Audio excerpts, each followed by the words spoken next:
going to the Eastern Conference Finals. We realize that the job's not finished, but once again, I like our chances. On my grind, I work hard. Lord, and we will till I'm missing you. Welcome to a different zone. The Boston Celtics advance to the Eastern Conference Finals. It means we got to get over that hump. Can't be satisfied.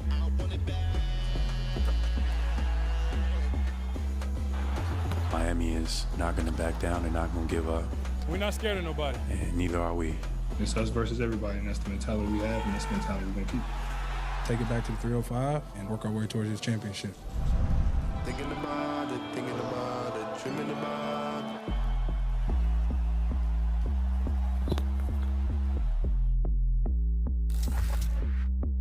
It's game day. Let's get it. What's going on, everybody? Welcome into First Take, and they both came back for more. JJ Redick, Pat Beverly. Good morning, gentlemen. Good morning. So good to have you both. Yesterday was a lot of fun. Ready for part two? I like this blue thing we have. I do too. like we're all in in. sync, but I hear someone else is on a different vibe than us right now. Oh, look at him. Oh, I'm sorry. What's going on, y'all? Is that Tony Montana? What's up, fellas? I'm confused. What's up, everybody? You need the How y'all Cuban? doing? Yeah. Don't let the karma get you like Tony. What are you eating? Wow. What's going on, y'all? I just got my fruit right here. Is that mango? I'm just getting some mango right here. It's just some mango, fellas. Oh. How y'all doing, man? Oh. Least What's up, surprising guys? vibe. You What's up, cannot take it JJ? anywhere. Least What's going surprising on, vibe. y'all? Yeah, don't ever change. Have Don't you ever guys change. have you ever heard of act like you've been there before? Yeah, not this guy. Not him. This guy. Not him. He likes to talk about it too. Yeah. YOLO. What's up, fellas? How y'all doing? Everybody all right? We're great. Wow. We're amazing. We're amazing. Now, JJ, you know what I'm going to say to you, right? You sitting in that seat, bro. You got to be ready, okay? There's a responsibility that comes with sitting in that chair. I say this every Okay. time that I get to sit in this chair. It's an honor. It's an honor. It's a responsibility that I take very seriously, Stephen A. Okay. Great I take answer. this All very Okay. serious. Stephen All A. right. Okay. ¿Cómo Yeah. estás? ¿Cómo está? ¿Cómo está? No, you're supposed to say Hola. bien. Hola. Say bien y tú. Right. Yeah. Bien y tú. Todo está bien. Listo. Okay, vamos. Let's go. Concerning news for the Celtics Defensive Player of the Year. It is a game day, folks. Not just Stephen A. hanging out in Miami for no reason. Defensive Player of the Year, Marcus Smart, questionable for Game 1 in Miami. Smart dealing with a right midfoot sprain. Sources told our Adrian Wojnarowski that Smart had an MRI on Monday that came back clean, and that Smart will test the foot today. Stephen A., talk to me. I know you had the Celtics winning this, but do you believe they still can without Marcus Smart? I don't believe so. I think that when you look at the Miami Heat, we got to give them the respect that they deserve. They're the #1 seed in the Eastern Conference. They're obviously loaded from the standpoint of what they bring to the table defensively themselves. They have a star in Jimmy Butler, who's anxious to prove that he is a bona fide superstar in this league. Obviously, Tyler Hero is the reigning 6th man of the year. Bam Adebayo can ball. P.J. Tucker is a stout defender. They've got the pieces in place. Now, obviously, being without Kyle Lowry hampers them somewhat to a degree anyway. We've got to take that into consideration. But Struss and all of these brothers can play, and so I think that if you're the Boston Celtics, there's already questions about Robert Williams' availability. We expect him to be available in this series. Nevertheless, he clearly hasn't been 100%. He didn't play the last few games in the Boston-Milwaukee series, so obviously we don't know about his availability here. And then to couple that with having to be compromised on the interior with his absence, and then to have a stout defender like Marcus Smart out, that puts even more pressure on Jaylen Brown and Jason Tatum on both ends of the floor, not just offensively. So when I look at it from that perspective, I think that to act like this is a team that should be favored and we shouldn't be worried about them at all when you talk about going up against the Miami Heat, that's really discrediting what Miami brings to the table. I believe Boston needs Marcus Smart for the vast majority. Not like he can't afford to miss a game, but you need him in this series to advance to the NBA Finals, in my humble opinion. Stephen A., you absolutely need Marcus Smart in this series for the Celtics to beat the Heat and advance to the NBA Finals. But in a one-game situation, they've already proved that they can win without Marcus Smart. They beat the Bucks 109-86 in Game 2. There's a lot of things, and Pat and I talked about this a bunch yesterday as well. There's a lot of things that Marcus Smart brings to the table besides statistics, the heart, the winning plays, charges, being an instigator, all the things that another guy like P.J. Tucker does. And that's important. And the makeup of the Celtics, and the attitude of the Celtics is reflected by Marcus Smart, and it's vice versa. He's that important. But in a one-game situation, they absolutely can win without him. The big question mark, Derek White will have to play a lot of minutes. He has not shot the ball well. The Bucks were basically daring him to shoot. If he's able to knock down a couple threes, I think the Celtics have a really good chance to win this game tonight. Yeah. Health is important, obviously, we know that, but he's playing tonight, so I don't even understand what the big fuss is about. We could talk about this all the time, but, he's a defensive player of the year for a reason. He's playing tonight. His toughness, his shoulders getting popped back in place and all that type of grittiness and toughness he's shown throughout the off. So, yeah, I'm not worried about it. He's playing tonight, and I'm excited to see him play, too. Well, the one thing that I wanted to respond to JJ about is this. All things ain't equal, my brother. Now, I don't give a damn that the Milwaukee Bucks were the reigning defending NBA champions. They're not the Miami Heat. When you talk about the Bucks being without Chris Middleton, with Chris Middleton, that's a different ballgame. But without Chris Middleton, the Milwaukee Bucks ain't this Miami Heat team. Not this year, not the way they're coached, not the personnel that they've had in play, not the way that they've played throughout the vast majority of this season. I think the Miami Heat present an entirely different challenge at this moment in time than the Bucks presented last series because they didn't have Chris Middleton. If they had Chris Middleton, your argument is 100% correct. But they don't have Chris Middleton. So the Boston Celtics team, that Milwaukee Bucks team they were going against, that ain't what they about to go up against. And I think that needs to be taken into consideration. It certainly is taken into consideration. The Miami Heat are a much different team, and you could probably make an argument they're a deeper team than the Milwaukee Bucks, even with Chris Middleton in the lineup. Giannis is not playing in the series, though, so they beat Giannis. And I think that's important to take into consideration as well. They beat the best player in the world, playing it at all-time level. They've proven they can win without Marcus Smart. Well, clarification. First of all, I don't believe Giannis to be the best player in the world. I still believe that dude is Kevin Durant. That's my personal opinion. That's number one. Number two, because of the arsenal that he brings to the table, you got to look at Giannis from this perspective. He's coming downhill at you. He's unstoppable. Ever coming to the basket, he's the most dominant force in the game. I don't think anybody would refute that. But he's limited in what he can do offensively from the perimeter, and he's limited in what he can do from the free throw line. I think when you look at the Miami Heat, it poses a different problem because they do have perimeter shooters. They've got a star in Jimmy Butler, who's a perimeter shooter. When you take that into consideration, even though they're not Giannis because of how he can finish at the basket, they pose an entirely different problem for a Boston Celtics team devoid of the services of Marcus Smart. I'm saying Jason Tatum, Jaylen Brown, it puts an immense amount of significantly more pressure on them if you don't have Marcus Smart, because that means they got to do it on both ends of the floor, and they don't get to take any breaks on the defensive side of the ball. That would be problematic against the Miami Heat, and that's why I say they need Marcus Smart. Stephen, I love you. We can end this because I actually kind of agree with Pat Beverly. I just wanted to answer the question as well. I think Marcus Smart will play tonight, and I don't think there's much debate here beyond that. But I do think they can win without him. But I just want to clarify one thing, or just acknowledge one thing, and that is that you just said that Jimmy Butler was a perimeter shooter. And I love Jimmy Butler to death. I really do. He's one of my favorite players in the league, one of my favorite teammates I've ever had. But I think that's the first time I've ever heard someone describe Jimmy Butler as a perimeter shooter. I think he can shoot perimeter shots. Hold on, wait a minute. Jimmy Butler's, all his points don't come from finishing at the basket. We've seen him hit plenty of perimeter shots. He can do that. What does he shoot from the three? What is percentages? Well, I'm just saying a jump shot. You trying to tell me Giannis is the same quality of jump shooter as a Jimmy Butler? You saying Jimmy Butler's that bad? I'd have to look up Jimmy's numbers from the mid-range. I would, but Giannis shot over 42% from the mid-range this year, which is well above league average. Oh, my God. And Jimmy shot in the 20s and the threes from three for the last First of all, 2 Jimmy years. Butler missed some time during the season. Let's take that into consideration. A lot of times, what does it have to do with his shooting percentages? What is that? Jimmy Butler basically decided to not shoot threes. Now he's knocking down threes somewhere in the 30s during the playoffs. I'm not dismissing his numbers. He's not deciding. He basically stopped shooting threes. I'm not dismissing his. To wake up.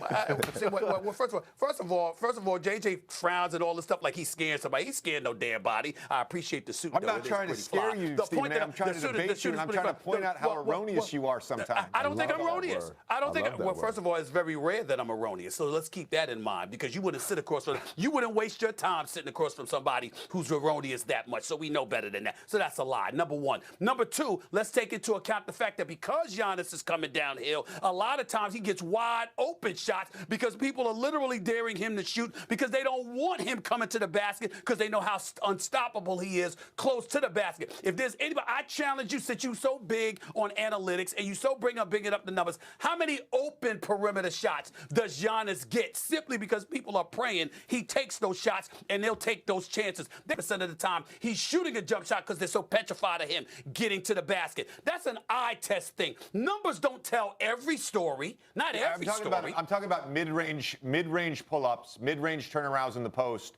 I'm not talking about three-point dare shots. We talk about that with Giannis, too. I'm trying to think of a time in the playoffs when I didn't see a contested mid-range shot from Giannis.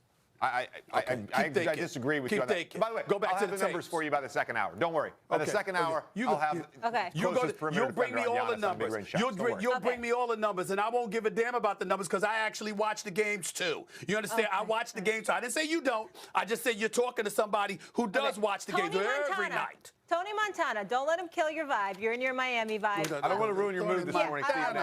You came on in a great mood. I want you to leave in a great mood. Can somebody get him a mojito? You need people like me. Okay, so you can point your fingers and say, that's the bad guy. Right. Say hello to the bad guy. Okay, we're moving on here. We're going to Luka. Luka Doncic dominated in Game 7. Some described it as snatching the Phoenix Suns' soul. I think I might have taken that from you, Pat. Just by blowing them out by 33 points in front of a Suns home crowd. Luka had 35, 10, and 4. Spencer Dinwiddie also putting up 30. Luka's Game 7 performance was his 10th career 35-point playoff game already, and he's barely 23. He passed Hall of Famers and Warriors legend Rick Barry for the most such games in NBA history. Like Barry, Luka also made the conference finals in that span. But now Luka has a different challenge in the Warriors. Obviously battle-tested. Pat, do you believe they can slow down Luka? As a team, yes. Them starting Wiggins on them, putting some length, putting some physicality with it. I didn't say snatch the soul. JJ said that. He did? No, I appreciate it. I took it from one of you guys. No, it's okay. I just want to make sure the viewers have the correct answers. Listen, I liked it, so I stole it from one of you. I wanted to give credit. Thanks for clearing that up. I got you. But I think they go finish with Draymond. I like Draymond on them at the end of games. I don't think the refs call ticky-tack fouls on Draymond towards the end just due to the respect that they have for him at the league. It's going to be hard as hell, but I feel like they're used to it. They did it against LeBron in the championship. They did it against James Harden. They did it against LeBron and Kyrie. So this is something that they faced before, and they're not new to it. JJ? Yeah, I don't know that they're going to slow him down. I don't know that they have anybody that can slow him down. I would definitely start Wiggins on him. The guy historically in Luka's career who's had the most success guarding him has been Klay Thompson. And obviously Klay coming off 2 leg injuries, probably still not the same defensive player that he was prior to those injuries. He'll get a chance at him just like all their perimeter defenders will. To the point about Draymond is at his best as a post defender. You know, he did a fantastic job against Jokic. He's at his best as a help defender, as sort of a general quarterback, free safety, whatever you want to call it, on that back line. But when he has guarded Luka in his career, and again, it's a small sample size, Luka has scored 1.25 points per possession against him. That's about 7 or 8 points better than the league average offense. So he hasn't had a ton of success, and I'm not saying he won't in this playoffs, but so far Luka has had his number when he's guarded him one-on-one. Well, I somewhat agree with JJ from the standpoint that Luka's going to get his. Make no mistake about it. Luka's going to get his.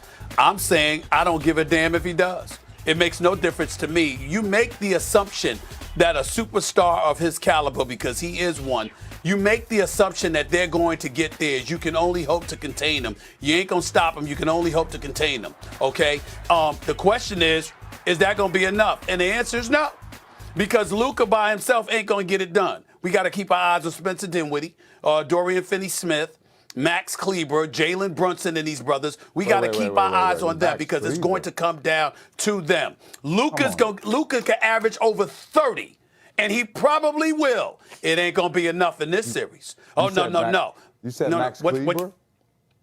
No. I'm just talking about guys that have had moments where, or Bertans, for example, when he hit 5 threes in like game 4, I believe. Stuff like that. I'm just saying. Guys will have their moments. The point is it don't matter because at the end of the day, Luka's going to be the only one, as far as I'm concerned, that you have to consistently watch out for. We got to talk about, instead of talking about what the Warriors got to deal with him, what about what Dallas got to deal with the Warriors? Okay, right. We got Steph, we got Clay, you got, I mean, obviously Jordan Poole. Wiggins is no scrub. I mean, he took a hiatus after making the All-Star game, but then after that, he came alive later on, okay? You got to take him into consideration. I'm a fan of Kuminga. I think this brother has tremendous potential in the future. Draymond Green is an all-world defender. You're absolutely right about that, Bev. We know what he could bring to the table defensively, but offensively, their movement, JJ, you should appreciate this better than anybody. The movement without the basketball, the spacing, the unselfishness. I mean, when you look at how they move the basketball, like amoebas for crying out loud, Dallas got to be worried about that. I don't give a damn about the 30 Luka's going to average. What about the rest of them? And how the hell are you going to stop him? And by the way, who is Luka going to stop? Guard. Who's he going to guard? Who's that? What's the answer to that question? The great so question. I ain't worried about Luka. Actually, I wanted to sort of touch on that point with Pat here because, sure. I've been out of the league for a year. He's still in the league. And I just wanted to get your sort of thoughts on the challenges of guarding that system. I heard you say system. Guarding that system with all of the cutting and all of the movement. What does Dallas have to do to actually be good guarding that system? Go to sleep at night. and go to sleep, like good deep sleep, because all your energy is going to be wasted on the defensive end. And that ain't even starting offense yet. Just the how fast Draymond Green gets the ball and reverses it to the other side is something that I have not heard people even talk about enough. I think he's one of the top 5 playmakers in this league. Them guarding back cuts, them chasing screens, that's going to take away all the legs that they have offensively too. So just watch out for the Warriors, man. I know we didn't talk about them in the beginning of the year because of injuries, but they're here now. And they're here now. I don't think they're going nowhere. So it is what it is with that. Let me add this to you guys. There is a concern, regardless of how much I just bloviated about the Golden State Warriors. Steph is shooting 32% from three-point range in the last series. Klay Thompson's at about 36%. Jordan Poole was at 31%. Now, granted, they shot that percentage, but they had enough open shots that they missed. And I'm anticipating they won't miss that. I will say this, though, out of nothing but respect for the Dallas Mavericks, especially after they proved me to be a liar with their Game 7 performance, because I never saw that coming. At the end of the day, Golden State has to make those shots for us to be right about our prediction. They can't have open shots, and they're missing open shots the way they were. Not that every old shot was open against Memphis, because that was not the case. A lot of them were contested. But some of them were open shots that they normally make, and they were missing. That can't happen in this series against Dallas. I'll give Dallas that much respect. All right. You know what, JJ, I'm going to do this for you. I'm going to bring LeBron James and invoke him into the conversation. Not the Lakers, though, okay? All right. LeBron keeping busy on Twitter last night. No, I'm just messing with you guys, including who he thinks is the best player left in the playoffs, saying a lot of great players still playing. Obviously, Steph, Luka, Jimmy, Tatum, etc. These boys are hooping this postseason. And here's one of those players LeBron mentioned, Steph Curry, on being called a two-way player. Being the two-way player that you are, on both ends. But when you looking at film, when you looking at film, hey Raymond, you got to put good job. Thanks for you worded that. That's not exactly what I emailed you, but close. Yes, keep going. When you look at that film, trying to figure out a game plan, do you look at the offensive side of the ball or defense first? You know the answer to that question. I appreciate you trying to set me up, but you know the answer to that question. All right, Steph having fun with that. Obviously, a battle of two of the best scorers in the game with Steph and Luka. JJ, I want to start with you here. Who would you rather have, though? Clutch moment, game on the line. I just want to pause for 1 second. Yeah. Pat and I were talking about this yesterday, about Steph. He is an underrated defender. He really is. He's worked on it. He's active. He gets his hands on the basketball. He's led the league in steals before. Like, he actually takes defense as a challenge. So credit to him. So that wasn't a laughable question? No, it's just awesome that he got acknowledged as being a two-way player because he's heard knocks against his defense for so long. One of the greatest compliments that I ever got as a player when people would be like, man, you're not that bad at defense. I mean, I don't know if that's a compliment. Yeah. People would say that. And I'm like, okay, all right, I'm not terrible. I like it. Thank you. To answer your question, Luka.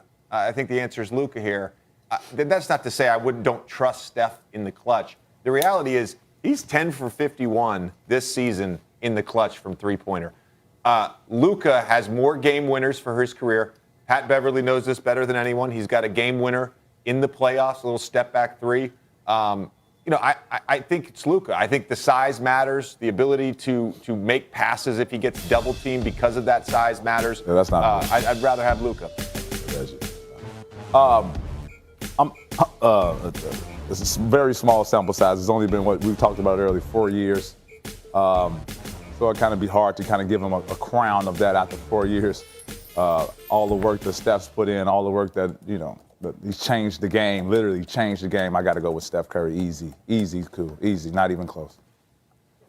Stephen A., I agree with Patrick, with Bev right here. No. Let me explain something.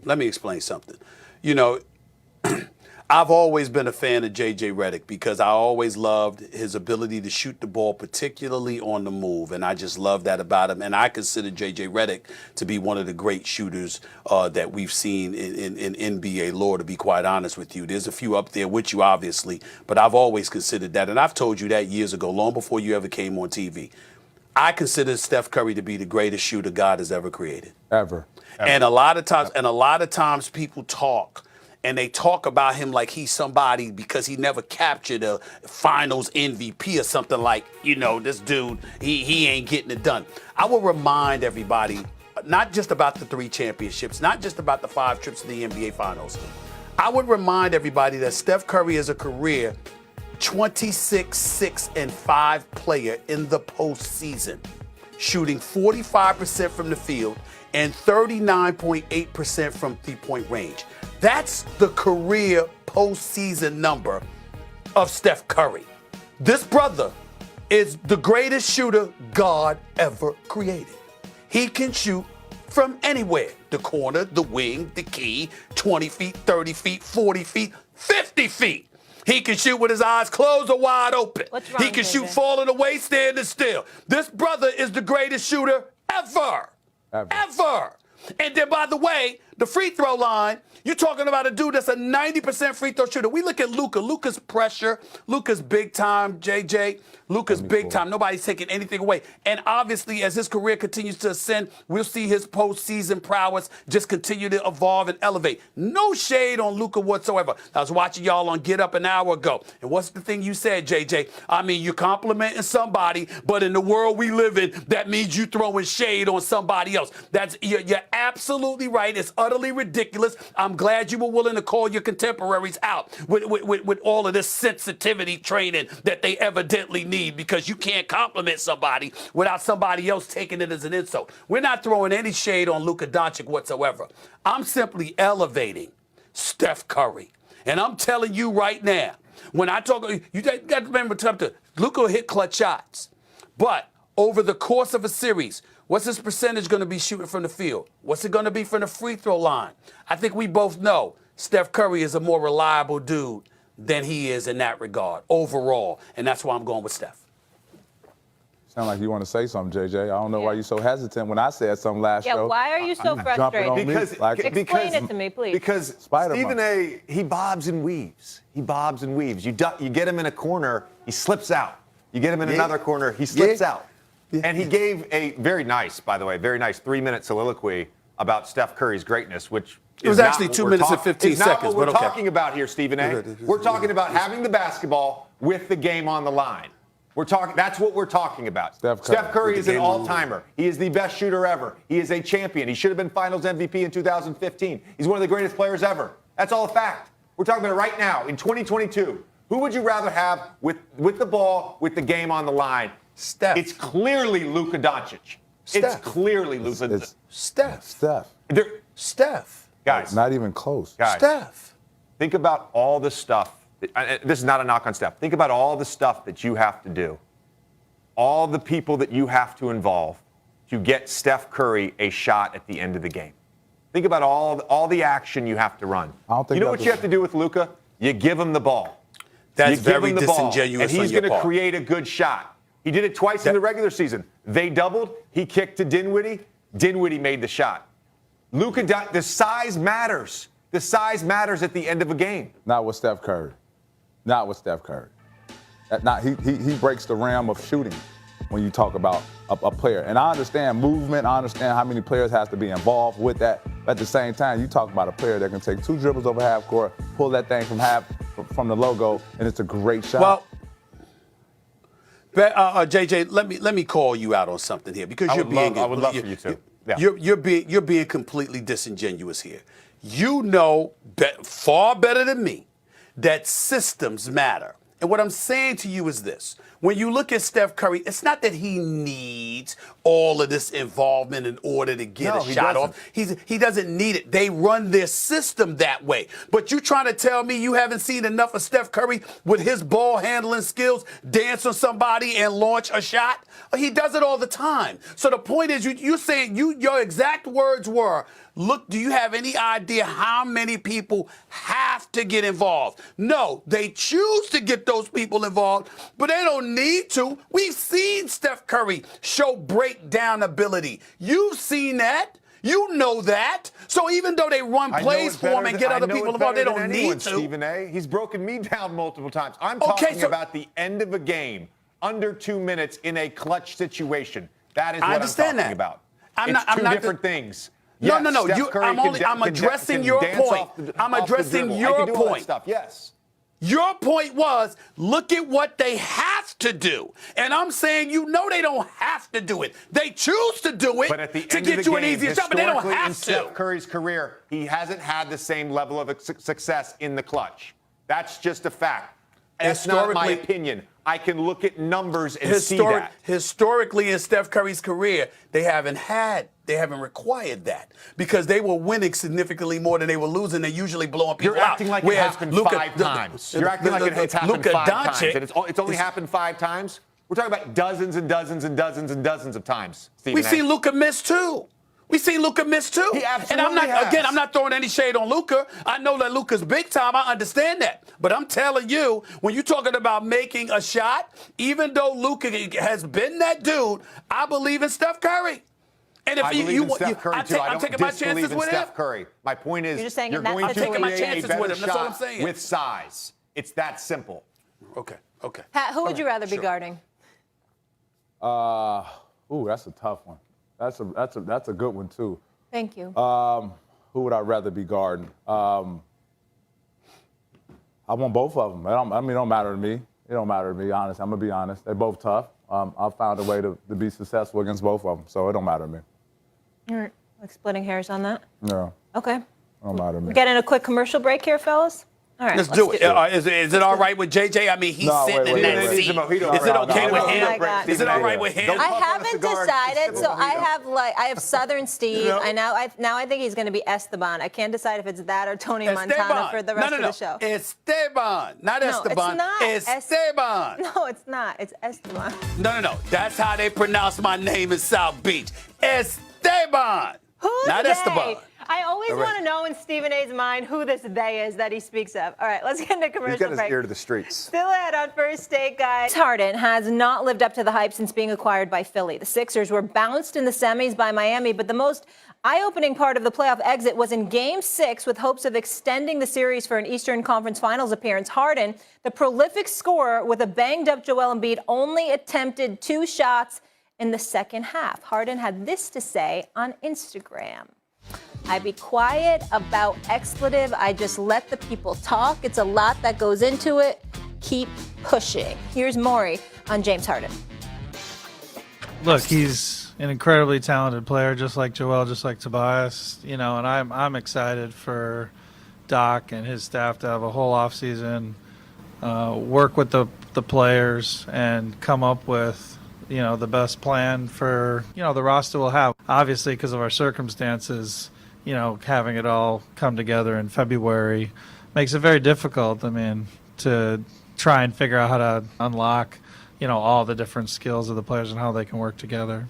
We all know he's a very skilled player, and we'll figure out how to use him. Okay, there's that.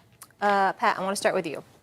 Do you believe, Pat Beverly, that James Harden can lead the Sixers to a championship? Right now, they need a lot more pieces.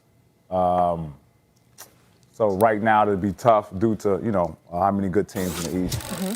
But we're talking about a 22-10-8 guy.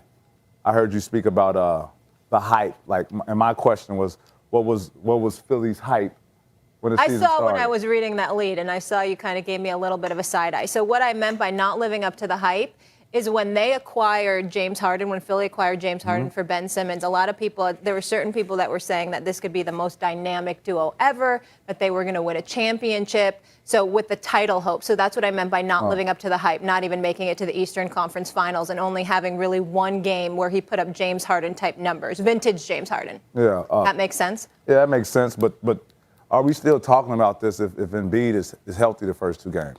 Coming in halfway through the season, playing with a ball-dominant guy like Joel, especially at that center spot. So I mean, it's championship. I don't know about that, but my debate has always been the money issue. But a championship, I don't know the answer to that yet.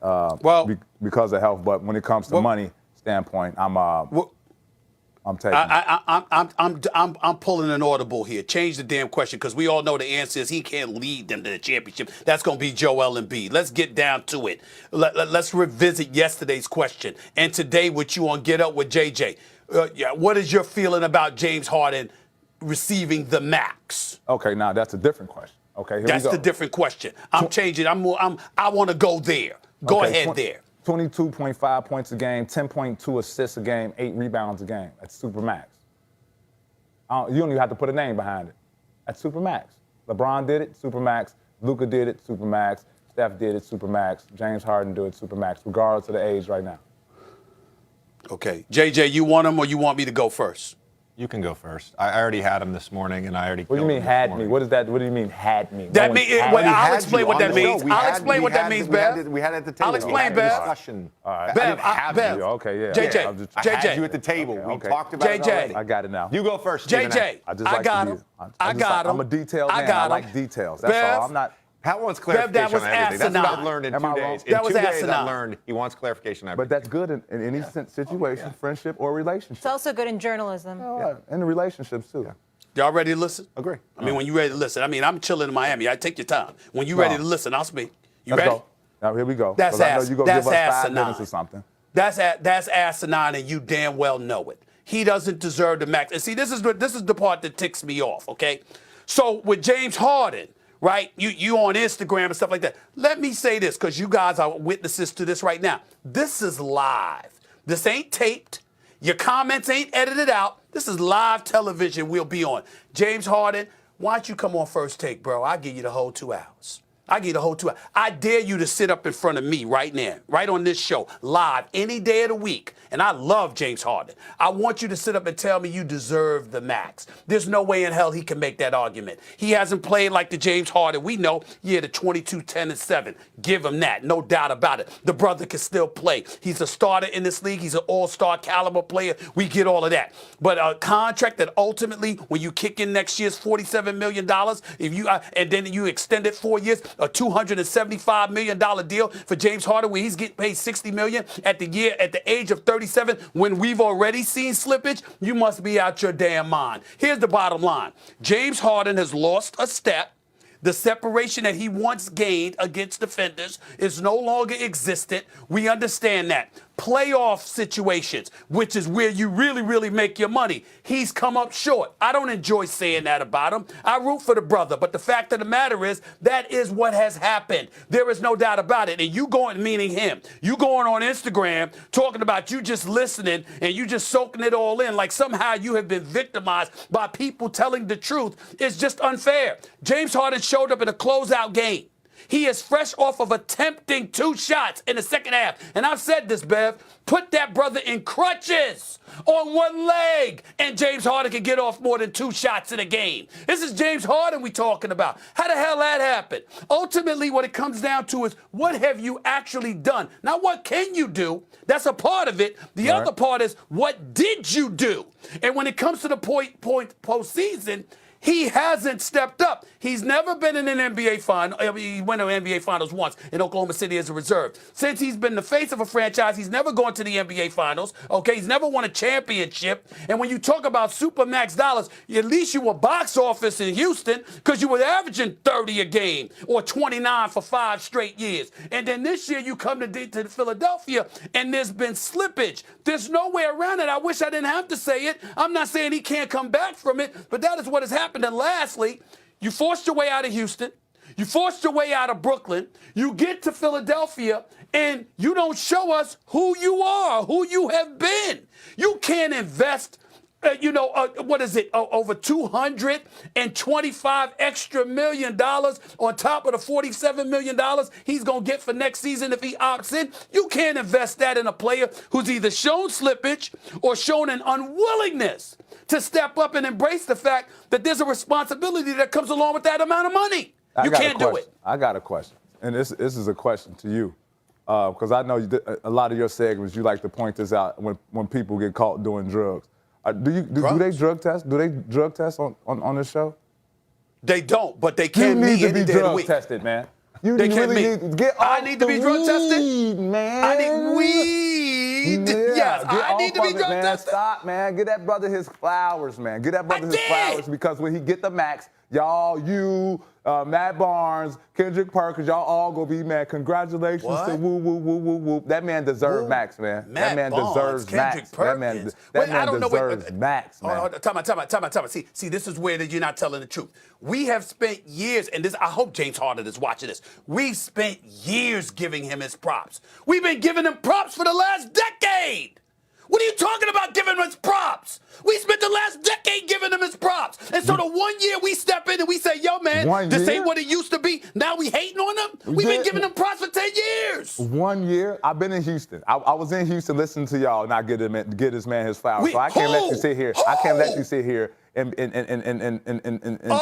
honest the whole way. I can't let you do that. We giving him nothing but love. Okay, and the love is simple, bro. 22, 10, and 8. That's what he did this season. Hold on, let me ask you this. He got better in assists.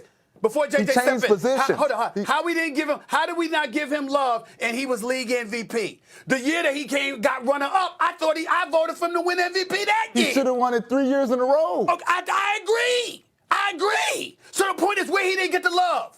He's a top 2 candidate for league MVP for 4 years. What are you talking about, no love? When did he not get love? How many flowers does he need? Is he a top 5 shooting guard of all time? That's a debatable issue. He's top 10? He's in a discussion.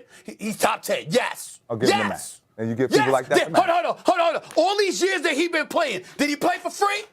Didn't he? When he got max dollars from Daryl Morey in Houston, we didn't support that. We didn't say, yo, Harden, you deserve that. All those years he was getting paid, we didn't say he deserved that? Yeah, we didn't sit up there and say that Oklahoma City made a mistake by letting him go? So I don't see what the problem is now. We say that he's not the same now. He's not that guy anymore. He changed his position, Stephen. He's not that guy anymore, Pat. If you went from talking on TV to being the same person and coordinating a camera behind scenes, you change your position and you still solid at it. How can you debate that? He just changed his position. He went from a high-scoring guard to a point guard. Literally in 2 years, bro. I'll give this to JJ. I'll say this is my last point, and I'll stand down for JJ. If you're telling me that you still believe in Harden, I'm not fazed by that. I got you. What I'm saying is, if we have to go by what we have seen over the last year, That's not the same Harden. Now, it could be the hamstring injury that he suffered from or whatever, but the point that I'm trying to make to you is the Harden that we've seen over the last year is not the same. Now, could he come back from that? I stand down. Could he get himself healthy and resurrect himself? And that's why he deserved to be paid fine. But don't tell me that the Harden that you've seen in the last year hasn't had some slippage. And that's the same Harden that you saw in Houston. Stop that. That's not true. Who's the best point guard in the league this year? The best point guard in the league this year? Well, I personally believe it was CP3. Okay. And just compare the numbers. That's what we're doing? That's what we're doing now? That's what analytics is. That's what analytics is. Oh, my God. He got the most analytics-driven GM. Or you can look at Steph Curry. Or you can look at Ja Morant. I got a few. You can look at Luka. You can look at, I got a whole bunch of point guards that were better than James Harden this year. What are you talking about? 22, 10, and 8. Oh, my Lord. JJ, get in here. Well, yeah. Sorry, ahead, I wanted you guys to have the floor for a second. I keep saying this, but James Harden is still a fantastic player and is deserving of an extension. You have to look at it through the lens of, as an organization, are you comfortable paying a guy $60 million at age 37? Are you comfortable paying a guy the supermax and having all sorts of tax implications down the line for a guy that this year did not deliver for you in the playoffs? That's a fact, okay? So you said, Pat, that he is not the guy. Joel is the guy. If you are paying a supermax player, would you not expect a better performance in Game 1 and Game 2 against the Miami Heat? Is that not what a supermax player does? My 2 points about the supermax in general, and then we can do whatever we want here. The first point is this. Outside of Steph Curry, there have been a handful of players that have signed a second supermax, okay? Russell Westbrook, John Wall. I believe Damian Lillard as well, and of course he was hurt this year, and so that one's sort of forgot to mention Dame. Yes. Yeah, the jury's still out on that one. But other than Steph, there's no guy that has signed the second supermax at this age where it has actually worked out for the team. You have to be responsible as a team. My second point about the supermax is, to Pat's point about it being Joel's team, you give supermaxes to the second guy, you give supermaxes to Robbins, you give supermaxes to guy that can't elevate your team when the other guy's out in the playoffs. That's confusing to me. That's confusing. Yeah, unless he has a beard. Oh, my God. Oh, please. This is not a person. I have no personal agenda against James. Why are you yelling? No, I'm just saying. I have no personal agenda against James. You're saying because he has a beard, I'm saying he shouldn't, because I'm talking about James, he shouldn't get the supermax? I'm looking at this as objectively as I can, without emotion, and I just disagree with you. Yeah, and you were an NBA player too, and you were. And he's going to get paid. Pat, he's going to get paid a lot of money. You were telling people you're not coming to training camp unless you got a certain amount of money, and you go sit here and tell me that another NBA brother shouldn't get. When did I ever say? I don't know. Maybe ESPN said something wrong then. Maybe it's me looking up my things. But you were fighting for a contract. You were fighting for a contract. Signed first 2 days of free agency every time I'm just saying, but I never asked for an extension. I never got an extension. But if you had people on this show talking about J.J. Redick is not worth whatever dime he got, you will feel some type of way, brother. Regardless of what your numbers is, regardless of how you shot it, regardless of any of that, bro. We all wanted to get paid more than we got paid. And if you're a max player historically, you're going to want to continue to get the max. I get it. It's human nature. But JJ, the whole point. Hold on for a second, Pev, because that's not right. You're not James Harden. You Patrick Beverley. If James Harden was sitting in that seat and he was making and I was saying that, I understand the pushback. I like the challenge you're doing though, because you're trying to get James. We're being objective, talking about what we saw on the court. We can't do that. Why can't we do that? Because he's a basketball player. We go by what we saw. It's a small sample size. That's all I'm saying. If you go take something like put it in a larger sample size, you can't take what a person has done 3-4 months since he's been with a team and tell this man he shouldn't get the super duper max. That's all I'm saying. The max is going to cripple the team from doing other things they want to do financially. Is he worth that? Yes. That is an objective basketball discussion. I said that yes. is not anything personal against James. I don't want to interrupt the debate, no, but we're up against yes. it here. Let me get into commercial real quick, and we'll get back at it for sure. See. coming up here on First Take. He's in Miami C. Yeah, that's yes. What's at stake for the Warriors in their conference finals matchup against the Mavs? More than most think, according to someone on this show. Also, Jimmy Butler and Jason Tatum have propelled their teams into the conference finals, but which star has the more complete game? It's First Take. We'll be right back. Luka Doncic dominated in Game 7. JJ described it as snatching the Phoenix Suns' soul. Let's get that correct. Just blowing them out by 33 points in front of a Suns home crowd. Luka had 35, 10, and 4. Spencer Dinwiddie also put up 30, but now they have a different type of challenge facing the seasoned Warriors. You know what? Let's bring in Big Swaggo. You know, Marcus, I need your energy right now this morning, okay? I need it right now. How are we doing? You need my energy with that dude? I need your good vibes only it's right a couple now, of Marcus. things. It's a couple of things. First of all, it's been a problem on this show, so let's just get this out of the way. Okay. There's a little bit of hostility and some tenseness. I know the reason why. Everybody don't know what. It's the big elephant in the room. Nobody wants to say it, so I'm going to say it for y'all. What? Y'all jealous that I'm in Miami and y'all are not. I mean, that's what this really is. I mean, I'm in Miami and y'all are not. And so as a result, you know, it's affecting everybody, you know. And I understand how this goes. I mean, JJ, you know, say the male model himself, Fabio, what you want to call him and stuff like that. I mean, but we know that we know you want to be down here getting a tan. We know you want to be out here getting a tan. Molly, we know how you feel. We know you want to be in the sunshine, all right? And Swagoo, I know where I don't know where you are, but I know where you're not. You ain't in Vegas, all right? And you ain't in LA. I understand, y'all. So I'm here for y'all. JJ, Swagoo, Molly, I'm thinking about y'all. Thanks, Esteban. Hold on. Thank you. JJ and Molly, I see y'all in my heart and mind. I see he put on the Miami uniform, too. He got the Miami uniform on today. Oh, no. You know it. It's a little place. But like circa 1970. You know how when you go... Yeah, you know how when you go out of the country, right there by the baggage claim at the airport, they have that vintage thing you need for the city. He picked that up in the Miami airport. He gonna make everybody believe it's custom made. He picked that up in the Miami airport next to the liquor store. That's where he bought it at. I assure you on everything I love, I ain't picked this up from no damn airport. I promise. Oh yeah. judging by the shoulders and the lapels, I'm guessing Tom Ford. Am I right? Yeah, sure you're right, JJ. Tom Ford Airport Can't hide new money. Okay, Marcus, I want to start with you, okay? Do you believe Luka can knock off the Warriors? Because we know it's a tall task. Yeah, absolutely do. Why wouldn't I? Because nobody thought they could knock off the Suns. And Luka did, and the others. Like, we've talked about this, and I hear JJ and Stephen A. and Bev and Perk, all of these guys talk about the playoffs. It's about the others. And obviously, you look at Golden State others who would be outside of Steph, Draymond, and Clay, and obviously what Jordan Poole has done in this playoffs, and you say, man, these dudes, these others are more, you feel more confident that they'll show up. But what I saw from Spencer Dinwiddie was vintage Nets Spencer Dinwiddie last game. What I see from Dorian Finney-Smith, what I see from Jalen Brunson, all of these guys know that they're going to have to add more than just having Luka.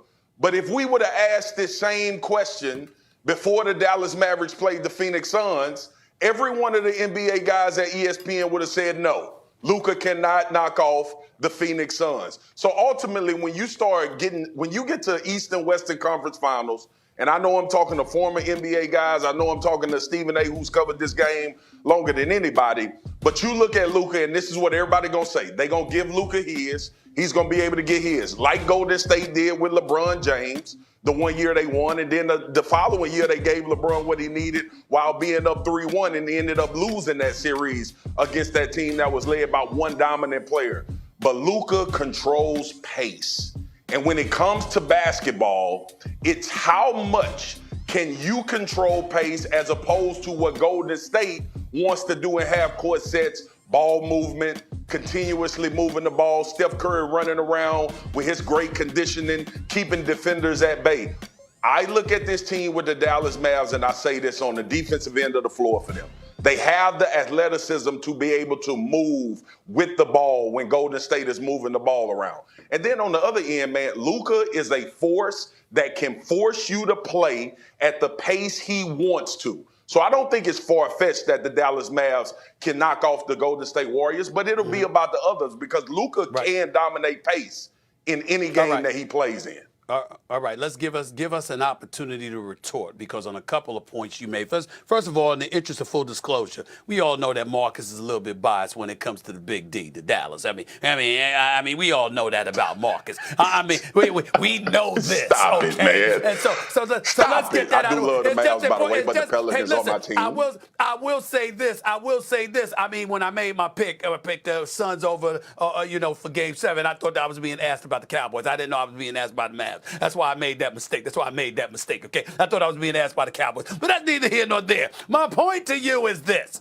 Can Luka knock off the Warriors? Yes. We have to give credit where credit is due. The brother's a superstar. I got to give love and credit to Jason Kidd and Nico Harrison for pulling off that deal. I got Spencer Dinwiddie, the Big D, and sent out Porzingis. I got to give all of that love because that was a tremendous deal on this part. And Jason Kidd, every time I see him coach JJ, I'm watching him coach and I'm saying, damn, Lakers, you had him right there on your bench. This is a guy that you should have hired, to be quite honest with you. You wouldn't be looking for a coach now if you gave Jason Kidd the job, but he's better off from it. He's in a state with paying no state income tax. He's much, much better off there. Here's the deal. It still don't matter. It ain't beating the Warriors. I mean, I know I was wrong about Game 7. Damn it, I can't see anybody. I can't see them beating the Warriors, okay? And if I'm wrong, damn it, I'll stand down again. But I doubt it. I think that Steph Curry, Klay Thompson, Jordan Poole, and the crew are going to be too much offensively. And by the way, they bring defense to the equation. Can Luka knock off them? He can knock off anybody. But that don't mean it's going to happen. This is his first time out of the first round. Deserves props. He's advanced an additional series. Give him a lot of props for that. But I got the Warriors. I don't think that Luka's going to be enough. Can we all just take 3 seconds real quick and just read the bottom of the screen? The actual question. Thank you. The actual question here. What the hell? But hold on a second. I know it's much sexier to write Luka in the question and not the Mavs. The answer to the question at the bottom of your screen is unequivocally no. Luka cannot beat the Warriors.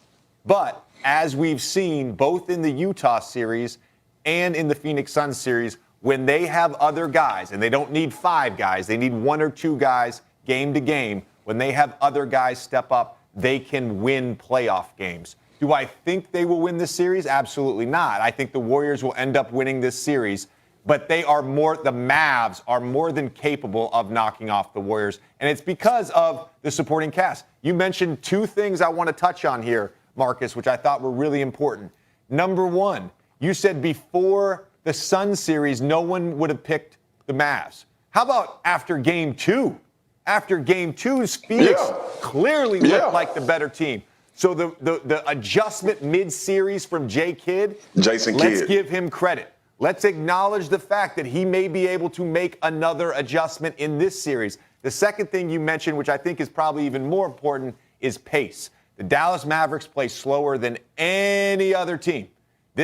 Luka controls the possession. So against a team like the Warriors that want to get out, shoot transition threes, move the ball, guess what? On the other end, it's going to crawl.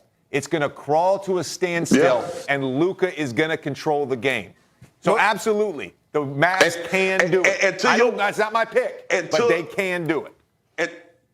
And I'm with both of y'all. I agree. I think the Warriors win this series. But I want to lock into something you just said, JJ, because like basketball in context, right? Like when just the game in general, how are we going to play? That's really what it boils down to.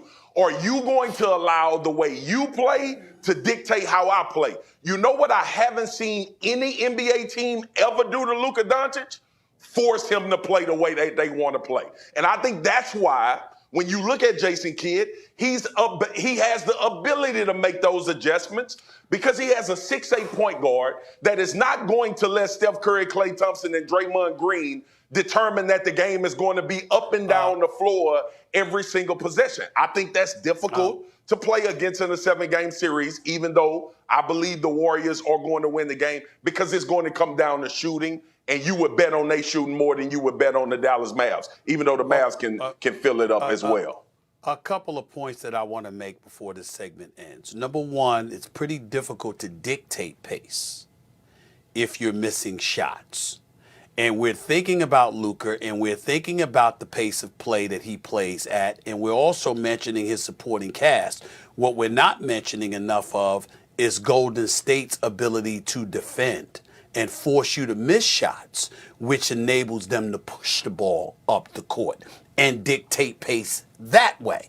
That's number one. And number two, as an aside, Marcus Spears, Swagoo, would you take a moment to issue a little warning to Mr. J.J. Redick?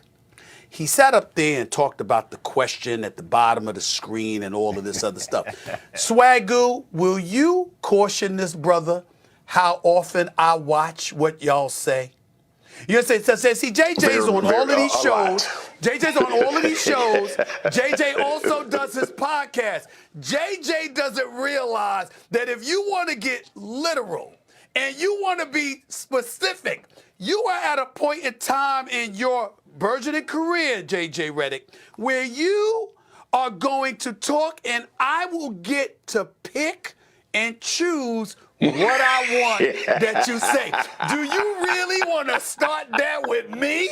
I mean, Marcus Spears, can you warn this brother? I mean, JJ, you might be talking to your assistant, and I might quote you.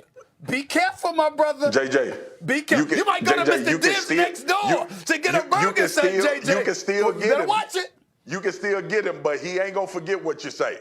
You can still get him, JJ, but he will not forget what you say. You want to walk down that path, JJ? You go right ahead. What he doesn't, JJ, walk down the path. Okay, you do that. Is he's got an equal adversary in that regard.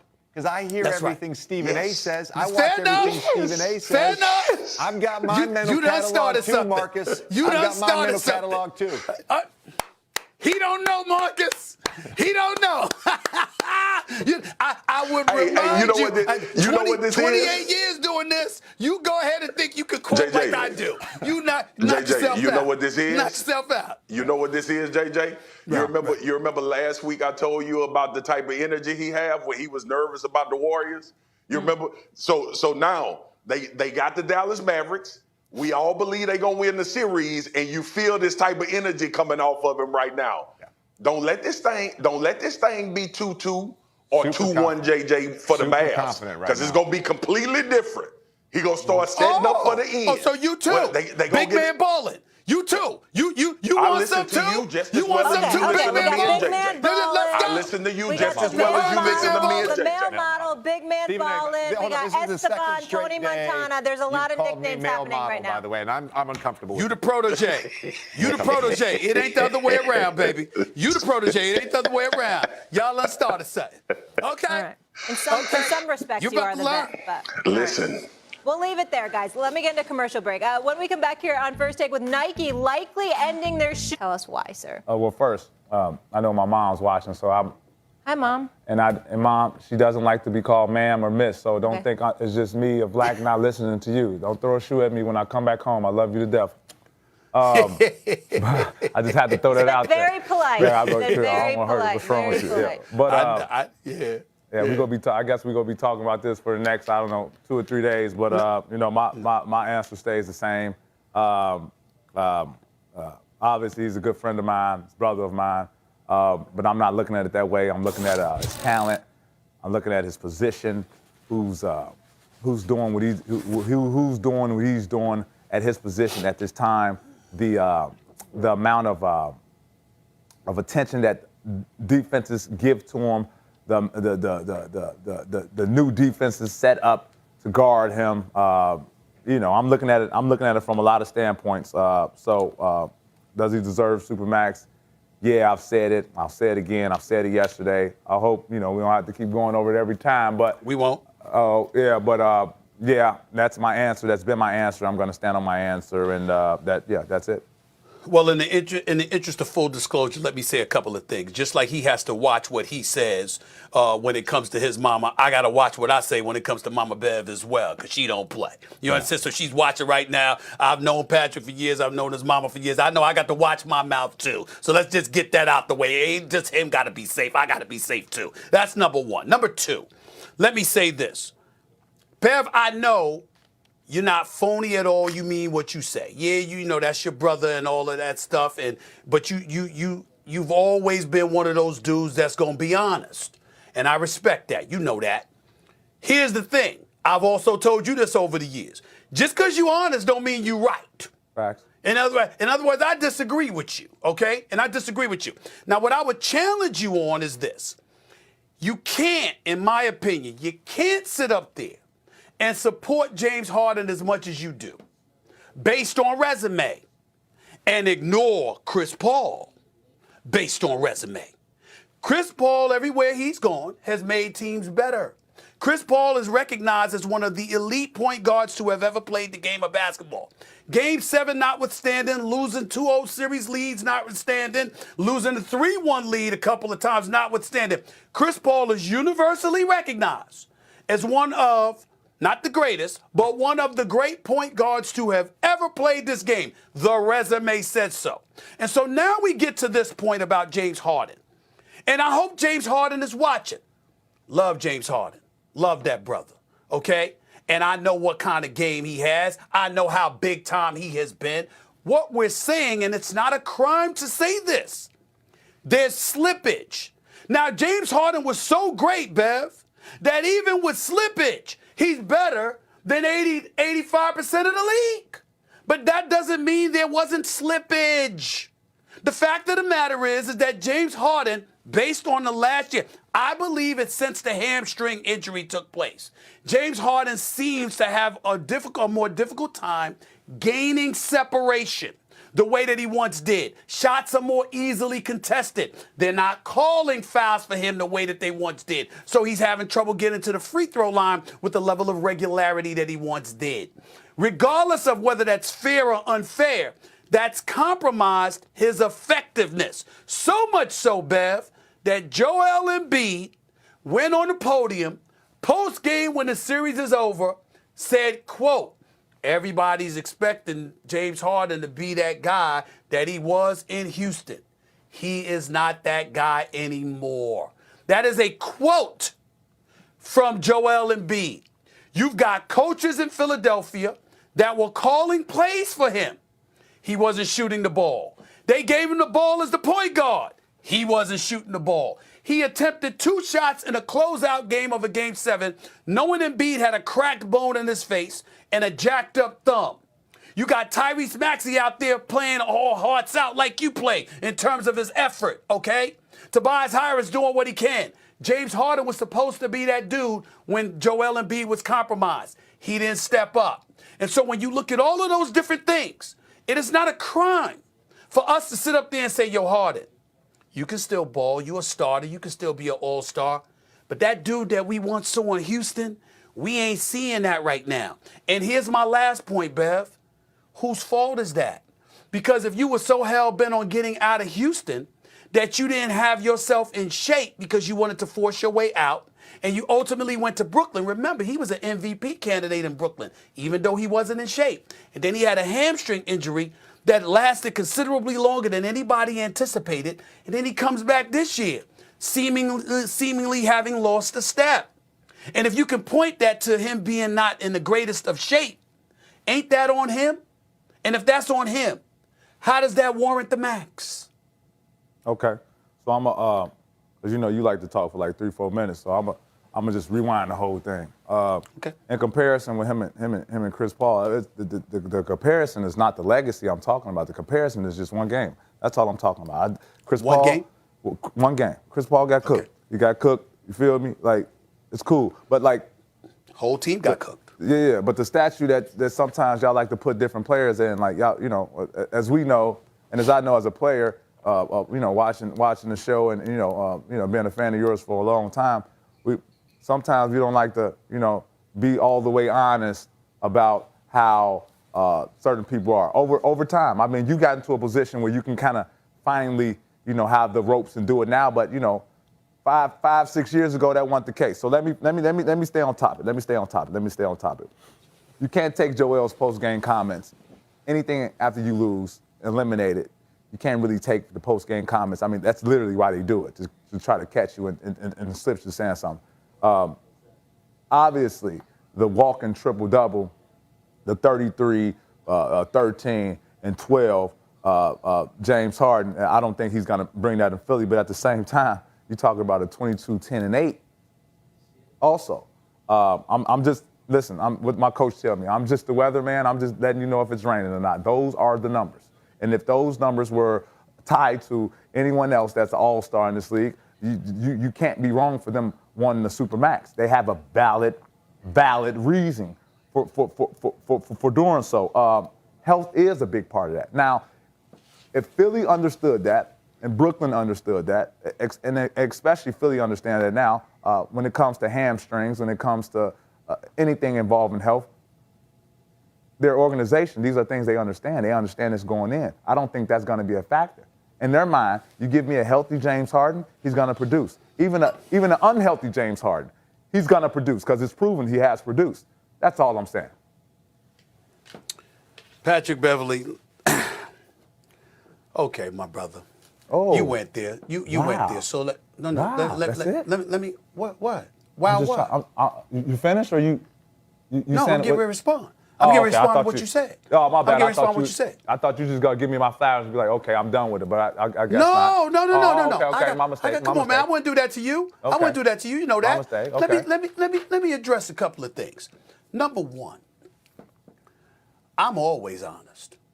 I don't want to hear no damn stuff about 5 or 6 years ago, whatever. I say what I mean what the hell I say. Now, what happens is if I talk to somebody, and I'm talking about you, for example, if I talk to Patrick Beverley and Patrick Beverley, who in the past has challenged something that I've said, and you made sense, then I'll come back and I'll correct it.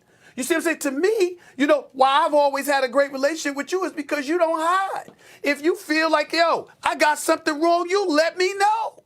And then as a result, I'll talk to you. If I agree with you, I'll correct myself. If I don't agree with you, I'll tell you why, and I keep it moving. That's how I've been with everybody. There ain't a damn player that can be in my face and to say that I lied, that I have told an untruth. Then they may say I don't know. I said what I know or what I believe to be true, and if I'm wrong, I'm wrong. But I didn't know something and say something else. I've never done that in my career, on God. I've never done that in my career. There ain't a damn soul on this planet. That's number one. Okay, fine. I swear that I've never done that. That's number one. That's number one. Number two, I don't give a damn what a player wants. It's what you've earned and what I can project you're going to be. You and I had this discussion off the air yesterday when I talked about job descriptions. If you sit up there and you judge Patrick Beverley because Patrick Beverley averages 9 or 10 points a game, I'm going to defend Patrick Beverley because that ain't his job. Now, if somebody smoke you for 40 or 50, that's a different animal because you're a defensive player. Well, James Harden is an offensive player.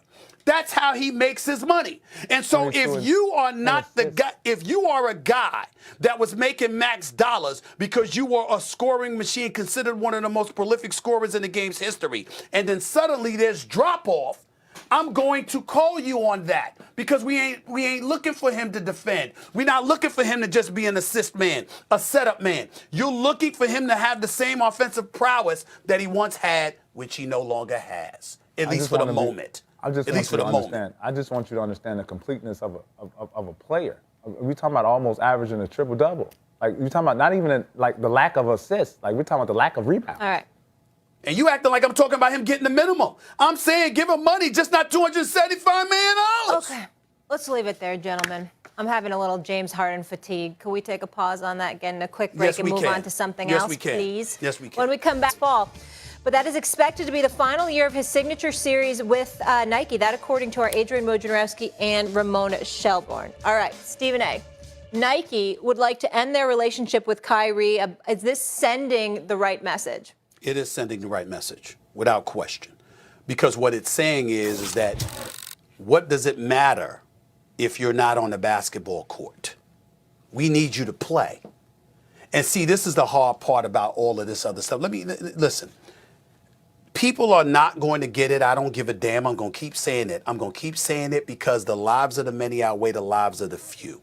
And I bring that up because we're not taking into account the irreparable harm the Ben Simmons and Kyrie Irvings of the world have done to the game of basketball. Ben is a star. Ben can't shoot. He got to overcome that. There's nothing else about his game that's less than star status. His ball handling skills, basketball IQ, his ability to finish at the basket, his athleticism, his defensive prowess. He was my vote for Defensive Player of the Year that last season. Ben Simmons is legit. Kyrie Irving is not good. He's not great. He is spectacular. The brother is box office. He is special. Okay? But Nike is saying, what good is all of that if we don't see your special skills put on display? If you're not playing the game of basketball, what good are you to our product? And we have to take that into consideration, and we have to stop ignoring it. Because I am assuring you, I am promising you, I have covered this league for over a quarter century. I know most of these owners. I know the commissioner. I know the league office. I know executives. They are coming. And they are coming because of examples like this. They are coming for pay for play. They are coming to address the absence of players on far too many occasions while their contracts are still guaranteed. They are coming for this. And Kyrie Irving is not the only one I'm calling out. I'm calling out all these players we saw on the court hugging him like you singing Kumbaya to one another, acting like it was perfectly okay for him to miss these games. And guess why it wasn't okay, Molly? Because the players themselves proved it. Because more than 98% of them got vaccinated. I can assure you the number of dudes who didn't want to get vaccinated was considerably less than 98%. There's a whole bunch of dudes that didn't want to get vaccinated, but they knew they had a job to do. And they signed up, and they said, we in this together because we going for it, and we can't leave our brothers in arms hanging. That's what they said. That's how they acted, except when they got in front of Kyrie. If you are an owner, and this brother who is spectacular and box office and what have you is unavailable, and then he comes and he's a part-time player before the New York City mandate was ultimately lifted, and then he became a full-time player. How do you think an owner felt watching the players hug him and, treating him like he's a hero? You're like, oh, that's how y'all doing this? So it's all right for him to miss these games. It's all right for him to miss these games and to still get paid. No, it ain't. They're coming. And so you're Kyrie Irving. Either you were oblivious to that and didn't know it, or worse, you didn't care. Because you said, I don't give a damn what any of y'all want. I'm going to do me. And that's fine, particularly considering this injecting something into your body, a vaccine. It makes perfect sense. But at the end of the day, it doesn't negate the fact that you left a bunch of people hanging. That's what Nike is saying. We expect you to play. Stephen A., I just want you to elaborate on something. What do you mean when you say the owners are coming? What does that mean? The collective bargaining negotiations that are coming up within the next couple of years, they're going to address these matters. First of all, before then, don't be surprised at all if the commissioner takes the step that it's in the best interest of the league to have an actual mandate in place. You get vaccinated or you don't play. The owners may sign off on that. The Players Association might give pushback, but they have been supportive of players being vaccinated as well. First of all, expect that. But secondly, and more importantly, in my history, I have been covering collective bargaining negotiations since 1995. I'm telling you what I know. An incident like Ben Simmons, Kyrie Irving, or James Harden forcing his way out of Houston and then Brooklyn and stuff like that, they usually only need one of those incidences to make sure it's addressed in collective bargaining negotiations. Now you got three of them. And because you have three of them, they're coming. They are absolutely positively coming. They are unapologetic about it. They are not hiding it. They are not denying it. Nothing. They cannot tolerate when you have stars getting paid 30, 35, $40 million and you ain't available to play, but you filing $20 million grievances against a team like Ben Simmons is doing in Philadelphia. They ain't having it. And Nike stepping up and saying, excuse me, it's unlikely that we're going to extend Kyrie's shoe deal. They're joining in the free. Guess why? Stephen A, because you being on the court helps sells the product. That's what I was going to ask you. Do you think they're severing the ties potentially, specifically because he was playing part-time? Yes, he wasn't available enough. How are you helping us sell our product? So in other words, Molly, you know what, Molly, I got a house I want you to buy. But cover your eyes, I don't want you to see it. But can I get your money first? Really? Oh, I want a car. I got a car that I want you to ride, Molly. But I'll get it to you. You don't need to see it right now. You don't need to test drive it. You don't need to do none of that. No, but can you give me the money for the car? Can you do that, Molly? I mean, this outfit, Molly, the blue you're wearing right now is fly. Oh, excuse me. Could you buy another one? I don't need you to see the outfit, but could you give me your money first? That's what you're doing when you make these kind of decisions. And these people out here that sit up there and want to applaud him and act like he's some victim. How is he the victim? Because we sat up there and said, yo, man, you great. Can we see you play? You the borough of Brooklyn. You barely got to see him. You all right with that? You cool with that? That you went to the Barclays Center? You went through that traffic on Atlantic Avenue, rife with congestion every damn way. I mean, you bump into people going to the damn pizza shop. It took me an hour and a half to get 3 blocks in traffic. You I cool hear that with story that? One more time. You cool with that? You cool with that to go through all of that stuff? To pay for parking, to be stuck in traffic for hours, to walk through the turnstiles to see Cam Thomas or Blake Griffin? I mean, are you kidding me? They want their money's worth. Yeah. This is what it's about. This is business. And but Stephen A, I do want to make a point. It's certainly for Nike wasn't about social activism, that's for sure, because they've embraced Colin Kaepernick post his playing career. Colin Kaepernick wanted to play. Colin Kaepernick starving to play. Colin Kaepernick wanted to be out on that field. He didn't avoid time. He didn't take time off after 10 months off because he was traumatized over things that had nothing to do with basketball. He didn't do that.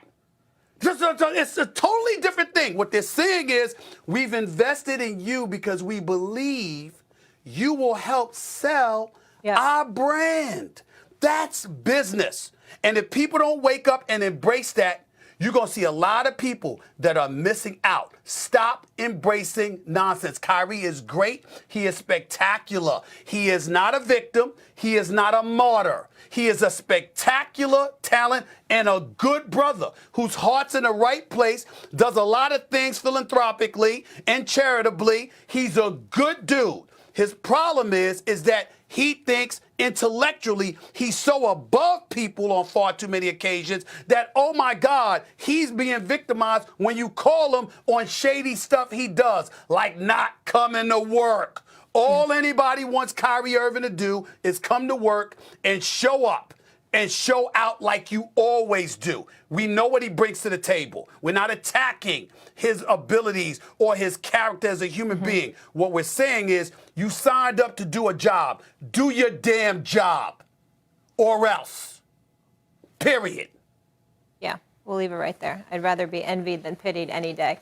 When we keep it rolling, fellas, LeBron James and the Lakers not only failed to make the playoffs this season, but they didn't even qualify for the play-in tournament. It was only the 4th time King James has missed out on the postseason. LeBron has a little extra time in his hands with such an early start to his offseason. Had a Q&A session with fans over on Twitter last night. They must have loved access to him. A fan asked LeBron, you 100% plan on playing with Bronny? Bronny's a junior at Sierra Canyon High School. The King made it clear that's the plan, God willing. Okay, guys, before LeBron were to go play somewhere else with his son, does he need to win another title in LA to justify going to the Lakers? You know what, Pat? I'm going to start with you here. No. His resume speaks for itself.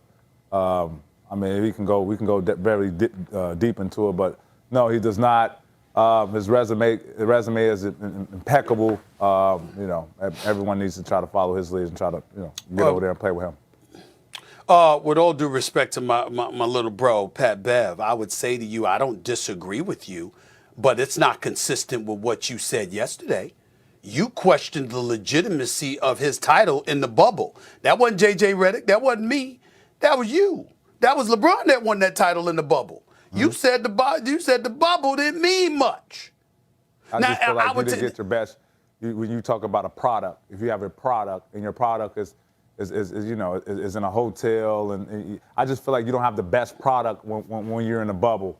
Although it might be even on the guys who's there, but some guys like to do stuff different at the games, vice versa. So if you're not producing the best product and expecting to get the best product while you're in a bubble, I don't think it transitions very well. Well, JJ, I'll hand it to you, but I'm just going to say this. I'm going to challenge Bev on this. Now, I understand that, Bev, and I understand that because last time I checked, though, that all comes with the level of professional discipline that you're supposed to show. I mean, you're going to be ready. JJ's going to be ready to the best of y'all abilities. Y'all are not going to let outside, distractions prevent you from being the professional that you're supposed to be and go out there and doing your job. So to me, if somebody allowed that to happen, that's on them. I give credit to cats that were in the bubble because those were incredibly strenuous conditions under which everybody had to live, and I think it's incredibly impressive that the Lakers found a way to win it, and I give LeBron so much credit for that. But I will say this to you, is it possible, Bev? I'm going to get a little personal here, because I mean, we all heard that the Clippers, which you were a member of at the time, Clippers weren't really too keen on being in the bubble. Y'all didn't really want to be there. Y'all voted to be out of there. Is that in any way influencing your willingness to discredit participation in the bubble? Because since y'all didn't want to be there and a lot of other people didn't want to be there, you saying cats just wanted to get the hell out of there and get home. Is that a possible reason why you said what you said about the bubble championship? No, I said that from the standpoint of having a best product out there. Okay. Some people can leave and go home and see their kids. Unfortunately, I'm in a situation I only see my kids for the summertime. The bubble was in the summertime. I don't get to see my kids. Now, I don't get to see my kids for a year. Is that the best Patrick Beverley production being put out there? I'm in a bubble. I can't see my kids. I don't see my kids. Haven't seen my kids for the whole year. The time I do get to spend with my kids, I have to be in a bubble. Is that the best product that we're putting out for the Clippers, Patrick Beverley to be successful? No. Okay. Go ahead, JJ. No, I'm glad Pat brought that up, and I think there were a number of players with circumstances, maybe not exactly similar to that, but that had very difficult decisions to make. I know a number of guys opted out because that was their time with their family, and they chose to do that. On the question about does LeBron need to win another one, I say no on that. So much to me about the choice to go there in 2018 was really about the celebration of his career, what he had done in Cleveland, going back there, getting a championship, taking them to 4 straight finals, and then having an opportunity to move on. And that first year, if you remember, Lonzo Ball, Josh Hart, Brandon Ingram, a bunch of young guys on that team, it was sort of a test year. Who's going to stick around? And ultimately, they cashed those young players in and a bunch of draft picks in for Anthony Davis. And that worked out. They won a championship. Goal accomplished of going to the Lakers and winning a championship and getting that 4th ring. They tried it again this year. They tried it again in sort of cashing their big wing players in, Kyle Kuzma, KCP. They didn't bring Caruso back. They brought Westbrook in. That didn't work out. But to me, he doesn't need to win another championship. And I want to touch, I brought this up with Pat yesterday, and I'm not being, controversial here at all, but I think you can go down the line in nearly every season and come up with a reason to give a team an asterisk next to the bubble. I mean, I just, off the top of my head, in the last 7 years, came up with 4 different teams, and that's not even including the bubble championship. So it's very common to do this, but you do need, and a bunch of people have said this, you do need to win a championship, a little bit of luck, a lot of things to go right for you, and a lot of things to not go wrong for you. JJ, let me get a quick commercial break because we got a game tonight, and I need some picks from both of you. So the top-seeded Heat host the Celtics in Game 1 of the Eastern Conference